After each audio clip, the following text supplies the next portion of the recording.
That is very ludicrous, I would say ridiculous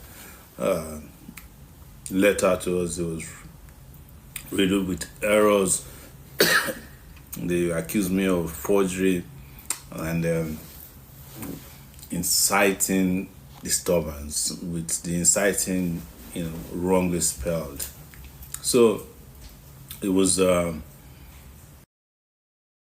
something I dealt with, knowing them very well. So I wrote them back to say, well, these laws don't exist, and these allegations or the crimes don't exist. So they wrote back again and said, well, just come over. I said, no, I don't work like that. So they eventually wrote, and I consulted with my lawyers, legal team, particularly Dr. Timokun, who was handling this. We have a lot of lawyers, including SN, Femi Falana, who is our lead. But this was handled by Dr. Timokun, who wrote these letters to them, very powerful letters, stating the conditions under which we participate. So I got to pack my bags, which I always do. I take with me toothpaste, I take soap, I take clothes, I take some running shoes, because you never know. And I called on our friends and said, we're going to the police headquarters for this invitation. By the time they saw the crowd, they quickly changed the venue of interview from their main police headquarters, which is where their illegal IGP is based, who, it turns out, wrote all these petitions against me. I went to another building opposite, almost diagonal to the police headquarters, and met a team of police interviewers led by a DCP, a Deputy Commissioner of Police, known as Akin Fakorede. He's a very well-known guy to those of us who cover the police and police abuse issues.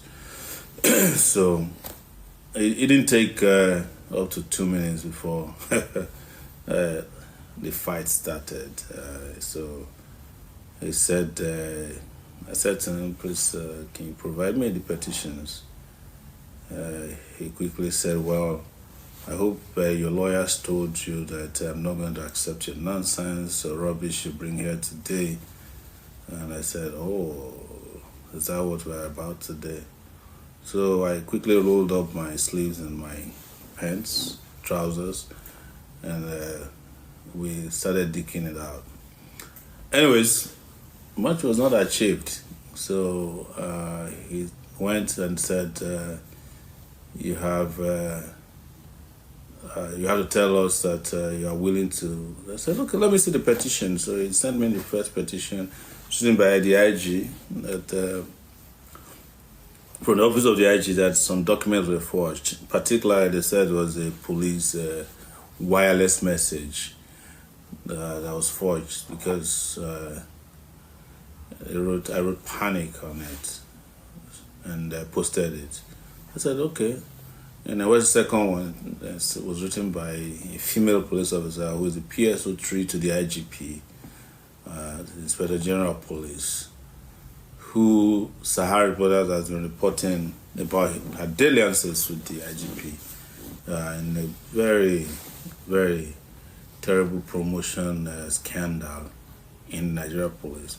So we quickly had a meeting with my lawyers and said this is all rubbish. First, the IGP or anybody in the police force have no right to use their position to prosecute anyone, whether they like it or not. It's a public position. And at any rate, these are not petitions. So that warrants our time and energy. So he got upset. Very quickly, he left and said, see, I know who you are. I know you're going to be very stubborn and difficult. Today I'm here to show and teach you a big lesson. I said, no big deal, sir. I'm here for you as well. Well, long and short of it, we were out there fighting, and he left in anger to some offices, came back again and said, Mr. Sowore, are you ready for the next stage? I said, which stage? So you have to write a statement, police statement. So he brought a paper out, asked me to write a statement. So I told him, I said, look, sir, you're wasting your time. I have not written a police statement since 1992. And when I'm accused by the police of doing something that I know I've not done anything wrong, I don't even bother myself. But if you want to take my statement, you're already taking it because you have all these camera people there. Whatever we discuss here, go and transcribe it and file it in court. Say, oh, you have to take your statement. So I said, no, sir, I'm not writing any statement. Of course, recently I wrote a statement when they stole my glasses. But that was a different situation. So he said, if you're not writing a statement, then that means you have elected, you are proving stubborn. You don't want to cooperate. I said, I'm not here to cooperate with you. I'm here to fight for what is just and right. I'm here to fight for my freedom. So he went upstairs again, came back, and said, well, you are under arrest, and I'm detaining you. So I said, sir, that's what I'm here for. I already brought my bag. Everything is ready. So that was how the whole world started getting notified about my detention by the police. That was on Wednesday. So at about 5:30 p.m., he came back again and flashed a piece of paper in front of me. He said, this is your detention order. I said, can I see it? He said, no, I'm not going to let you see it. But we've obtained a detention order. So I saw very far away they wrote magistrate and cybercrime. I said, you people are not serious. But I knew that you planned this before today, so I'm not going to waste your time and my time. So we then start having the conversation about where am I going to get detained? Because I was ready. I knew that was their plan. So he said, well, your lawyers are also... Oh, before this, by the way, they had fought my lawyers. They bundled one of them out when he demanded to see anything serious. He got upset, they asked, and they said they're going to put me in handcuffs, but they eventually didn't show up with any handcuff. Just so that you know, this was all planned, and I knew about it in advance, of course, through my own sources, that they were going to detain me. So we kept going, and then when we got to a point, he came back again and said, you still have an option. If you write your statement, we might look into it. And I said, I'm not here to write statements. There's no option. You have an option, and the option is to swallow your pride, stop disgracing yourself and the Nigerian police force, and carry your rubbish paper and everybody go home today. He said no, and then it became about bragging. And you could tell that they were prepared. It's like, Sowore, we know you. You think you are difficult. For the first time, somebody's here to teach you a lesson. Well, these guys don't even know who they are dealing with. So I started praying for them not to step back, because I know where we're headed, but they don't know where we're going. So, bottom line, he left and told my lawyers that they decided to detain me. And when the lawyers asked them where they're detaining me, they said it's none of their business. So they left me in that building, and when it was about 8 p.m., they came and called me from the office where I had been abandoned, and they said, well, we're going to detain you. I said, where? They said, well, someone close by. So they took me to this dark, dingy, dirty, smelly detention. It was smelling of shit and urine. They had a mattress, and there was another guy who was there. There was no light, so I couldn't tell who he was. He had been crying. He was a POS operator who was arrested from Edo State and brought to that place. I don't know who. He said he helped someone transfer 2 million naira. So, as his characteristics, my character, I settled down and started to get used to my environment.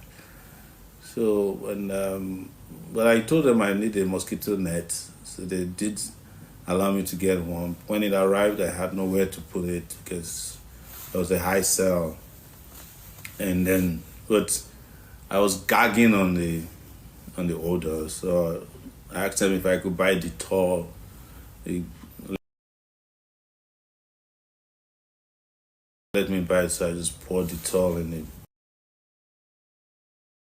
bathroom that they used there, and then managed to sleep. I actually slept well, so because they're taking my phone, no distraction. So at 6 a.m., the door was open. I mean, they always rattle the door because there's a cage. And the cage handler came and said, Mr. Sowore, your IPO is here. I said, for what? At 6 o'clock? No, I didn't even know what time. I asked what time is it. He said 6 o'clock. But I said, you're going to court. So I told him, I said, call the IPO to come to the cell and tell me we're going to court. He said, the IPO doesn't come to the cell. I said, well, if someone is an IPO in a case that they put someone in a cell, if they can't go to the cell, then that's his problem. So I went back to sleep. And the next, I just saw he opened the gate to the cage, and these 8 men, armed to the teeth, came into one of them. The 2 of them are like all these mobile policemen. They call them Mopo, Killer and Go. And then about 6 of them were in suits. And then there was this guy who had the police badge clearly around his neck, and he was backing orders. Stand up. Let's go, we're going to court. I said, what court? If I'm going to court, first you have to inform my lawyers, and secondly, you have to let me see the charges. It's like, no, bundle him. He doesn't want, and those ones are like, I didn't have any clothes on. It's like, bundle him, and I said, you're not bundling me anywhere. It's not happening. So he started to wrestle with me, fight me, and ultimately, just look at my hand. And I was like wrestling as well. I was like, you're not taking me out of here. So when they saw that I wasn't backing down, about 3 of them took my top, helped me put it together, and then they put it over my head. And I managed to wear it and follow them, and then we were having an altercation. So they drove me from that scene, which was the Department of Force Intelligence, but they call it FI, the Force Intelligence Department, and drove me to the RT, which is another notorious police facility in Abuja. And when we arrived there, it was a continuation of the fight. But interestingly, the guys who were at RT did not join him as he expected. That's the lead. Turns out they say he's the CSP, and so many of his men too did not really partake in the harassment and the assault. So he wanted to assault me personally, but I told him if you touch me, he knows the consequences. So, but he uses 2 Mopo men to carry out his nefarious activities. So by the time I got there, he just took me straight to another detention, and I sat there, and I was, and they left. So I used that opportunity to treat myself, and had someone put a bandage around my arm and treated it. So and then while I was doing that, I took pictures and sent them out so that people can see my condition. And it was while I was there that I was hearing from everywhere that the whole world, there was bedlam in the whole world. Around Nigerians are upset, there were protests, and so they came around and they started harassing everybody. How did you allow Sowore to take a picture of his arm and bandage? How did he get out? Where are his phones? They tried to harass to try to find my phones, and of course I didn't have any phones on me. I had no one I had to do. So then after a while, they now came and took me to a cell. This cell, crazy cell. It has kidnappers, Fulani herdsmen, and people who they claim committed fraud. It was a terrible cell, same stench. Anybody who's been to a Nigerian police cell, you know it is stench. A lot of them were sick, they were coughing. I don't know if because I haven't been well ever since I left there. And they just asked me to sit there, and that was where I was detained. After a while, they'll come back again and say some people want to see me. So I went out to sit there, and they went and brought one doctor and said, oh, we heard that. No, before they brought the doctor, they brought somebody from the PPRO's office, but they removed his tag so that I won't know his name. They said he's a DSP. He wants to interview me about what happened. And he was pretending not to know what happened, that I should explain if I was, who attacked me. I said, you are the one who sent people to my cell. Why are you asking me who attacked me? And then quickly, as I thought, he was trying to find out who took the picture and who treated me. I said, I treated myself. So he left, and then they brought a doctor. I went to see the doctor. I told the doctor, I said, if you have sense, you will not, you won't do this. Why would you come and allow yourself to get involved in this rubbish? The doctor had a face mask, so I told them I'm not going to attend to it. You can't break my hand. The police can't break my hand and use police doctor to come and treat it. So the doctor left, put me back in the cell again. So I was there with all these guys, and we were just, it was just weird. They just kept looking at me like, is this Sowore? Some of them would come and apologize to me. I was like, why are you apologizing for? They said, we can't believe they brought you here. Turns out one of them was a police officer as well, and they've all been very excited about the struggle for police welfare and retirees. So it was that was my experience yesterday. So in the night, I got a call from one of the lawyers. Not a call, but sending a message to me that the Minister of Justice. So I told him that it was a tactic. Because then we've heard a lot of people were planning protests in Lagos and Abuja, and the pressure was much. So I told them it's a tactic. And this morning I woke up and there's news everywhere. They were running up and down, heta scatter. I said, what's the problem? He said, there's protests everywhere. There's a problem. And now Nigerians are demanding for what happened to my hand and all that. So after a while, they came with another theater. So I was told that the media had been set up to come and visit me with some activists who are looking for me. So I said, I'm not interested. But they still came into the office where I sat, and some of you have watched it. So I used the opportunity to just lambast these guys. You guys have no sense. Nigeria is ruled by headless people. How could you on earth come to me and say, oh, you want to check what is wrong with you, when I'm not supposed to be in detention in the first place? Anyways, after that, they came with 3 fresh petitions again. They came, as soon as that media fiasco ended in a disgraceful manner for them, they came with 3 fresh petitions. They said, Mr. Sowore, we have 3 petitions for you.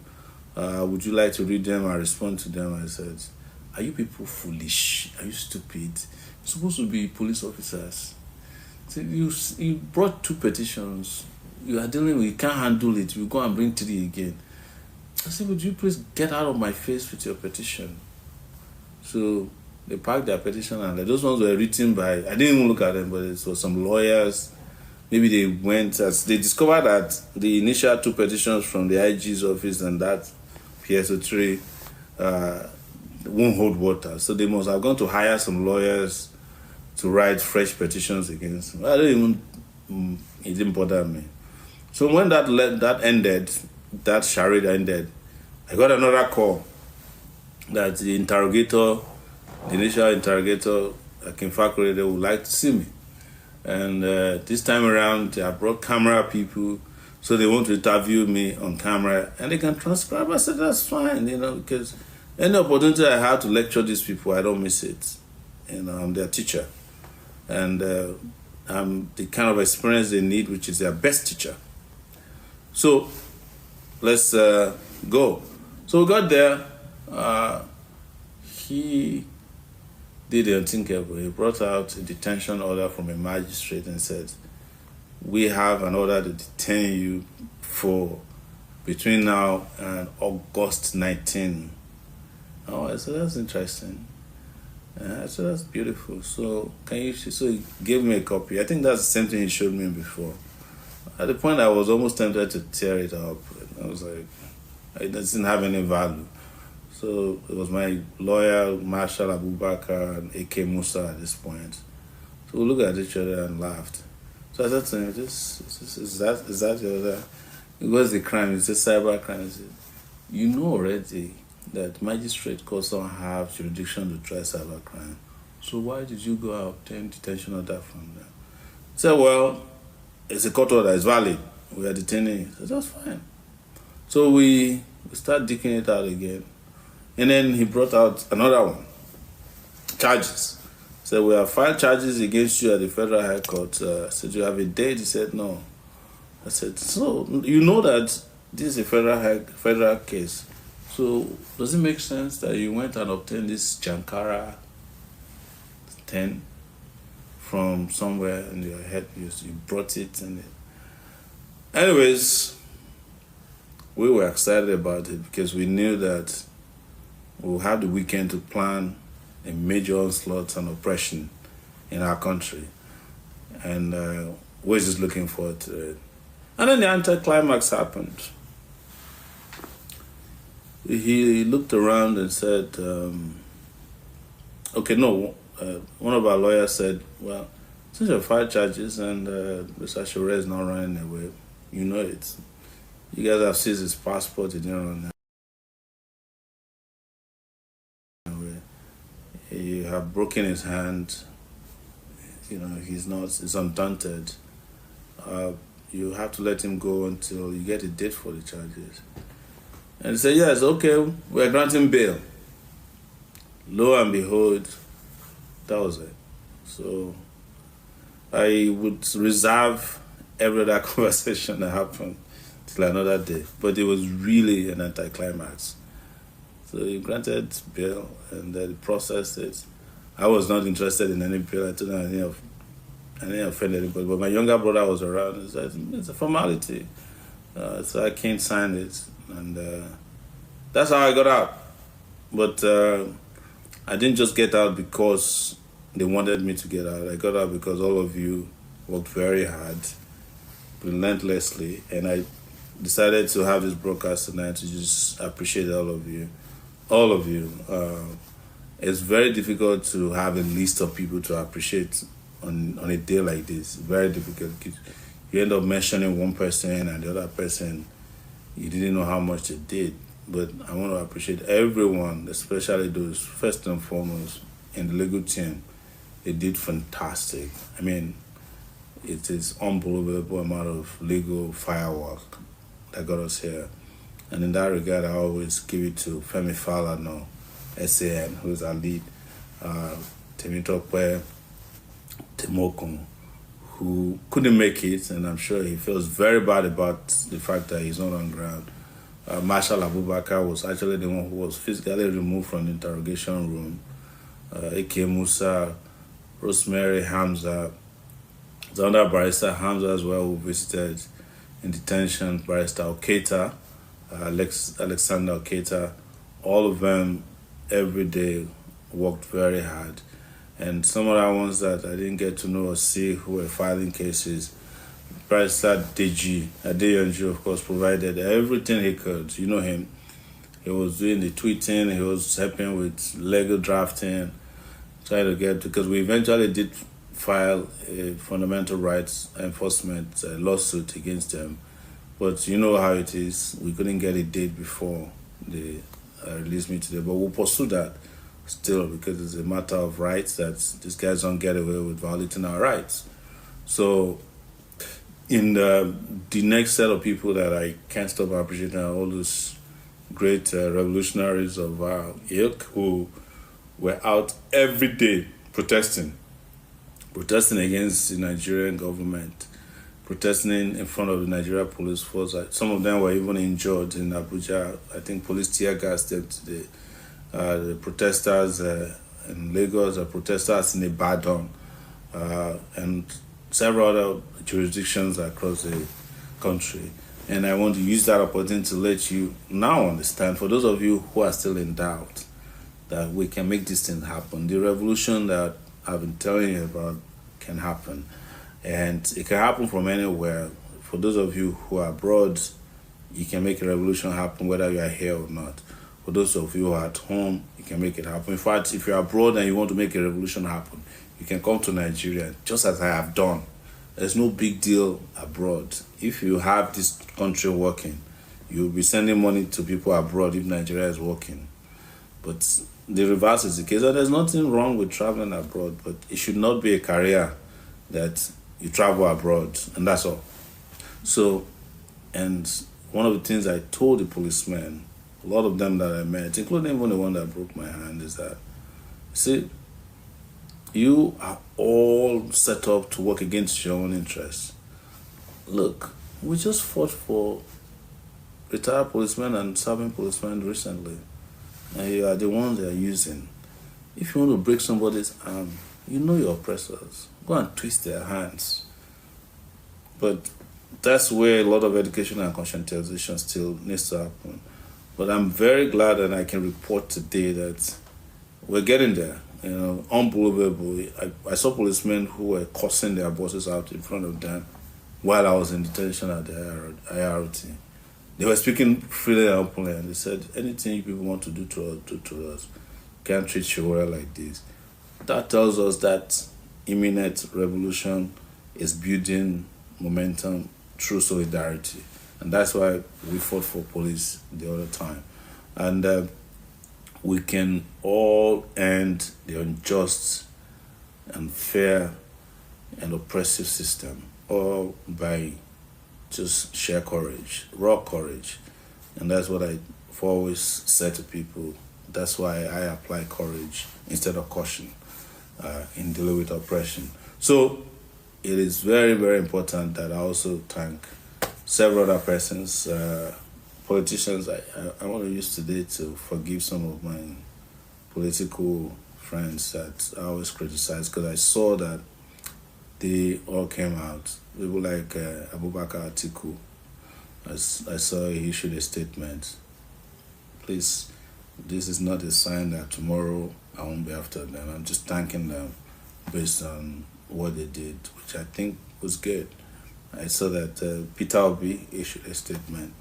I saw general unity across boards. People didn't discriminate because I wasn't their favorite politician. Yes, I'm not going to join the coalition, but I believe in the unity of the oppressed. I saw, like mentioned, Barrister Deji did a lot of social media work. I saw Very Dark Man did a video. It was shown to me while I was in detention. Great job. I've always felt that everybody who genuinely meant it, we can all work together to defeat oppression. That's the truth. I saw Mama P, who I never met before at the protest ground today, as a fire share. I saw a lot of the posting on this. The flag boy was actually with me. He was the last person standing. And today, I want you all to please help me wish Flag Boy a happy birthday. Today is his birthday. You know the guy who carries Nigerian flag around in Abuja, that's Flag Boy. The people who have done a lot of cause, you know, who made efforts on their own without my knowledge, I'm still going to get to all of you and thank you if it's possible. But before I started this broadcast, I said it that what I'm doing tonight is impossible work. Is trying to thank everybody who worked for you and to get you freed is an impossible, because you mention one person's name, another person will get offended. So please, if I didn't mention your name tonight, don't get offended. And if I offend you in the future, you know how it is. I'm talking about today, and that's what it is all about, which is that I appreciate all of you wherever you may be. Today, not thank my cousin in the U.S., Kola Benson, Kolade, Omoyele, KBO, who was running around doing media for the U.S. for me. I want to also particularly thank my wife once again and kids. They go through a lot. I've spoken to them this night, and they're strong. But you know how it is. I really appreciate them. I appreciate our family members, my brothers and sisters, all of them. Akin Sowore was the person who signed my bail bond today. So all of them, I thank you so much for all your efforts. Nigerians all over the world, my friends abroad and at home, who have done a lot. So part of the reason why this is not some kind of Thanksgiving event is because the struggle continues. This is just like when I left detention today. If you see my Facebook broadcast, I just said, "Well, we're going to work," and that's exactly what we're going to do. So I want to thank everybody. I still have this to deal with next few days, and I'm going to try and take care of myself. And I hope you guys take good care of yourselves and continue to work. This is just like always the beginning. Every opportunity we have is an opportunity to show that we can do better than we used to do. And one of the things I posted on my Facebook page this night is to say, look, I know how the oppressors work. Once in a while, they want to test our will to be sure that